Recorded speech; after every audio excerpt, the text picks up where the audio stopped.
Je me souviens alors du choc. Les Nouveaux Testaments traduits en langue locale étaient souvent valorisés comme des trophées, mais ils n'étaient pas utilisés.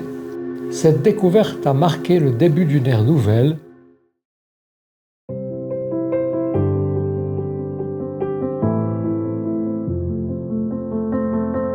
C'est au cours de ces années que l'on découvre que la promotion de l'utilisation de la Bible doit être une partie nécessaire du travail.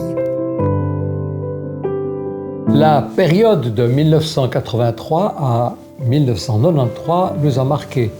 Jane, ma femme et moi étions au début de notre ministère avec Wycliffe et comme j'étais directeur pour le Burkina Faso et le Mali pour la Côte d'Ivoire, je découvrais les multiples aspects du travail.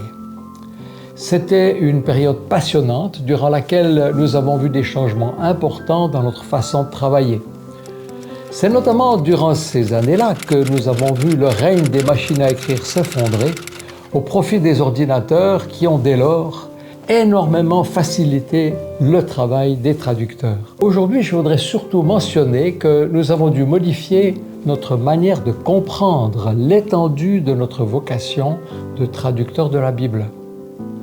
Lorsque j'ai rejoint Wycliffe à la fin des années 1970, je pensais que la traduction de la Bible, avec une composante d'alphabétisation, devait logiquement déboucher sur une utilisation enthousiaste des Écritures par les populations.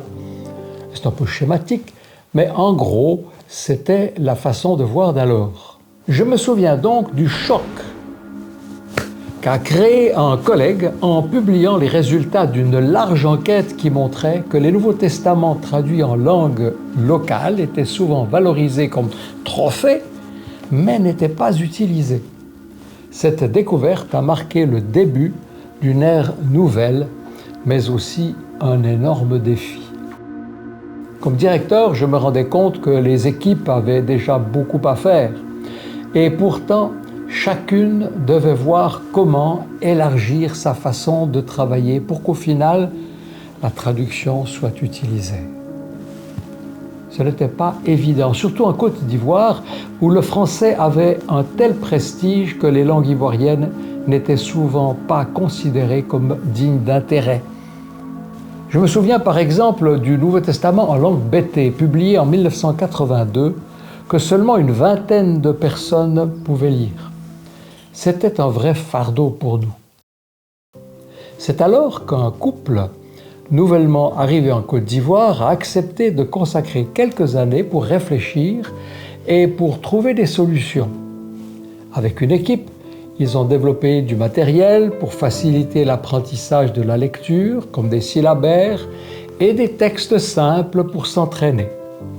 Et pour les gens qui savaient déjà lire le français, ils ont publié du matériel de transition puisque l'orthographe du bété est un peu différente de celle du français.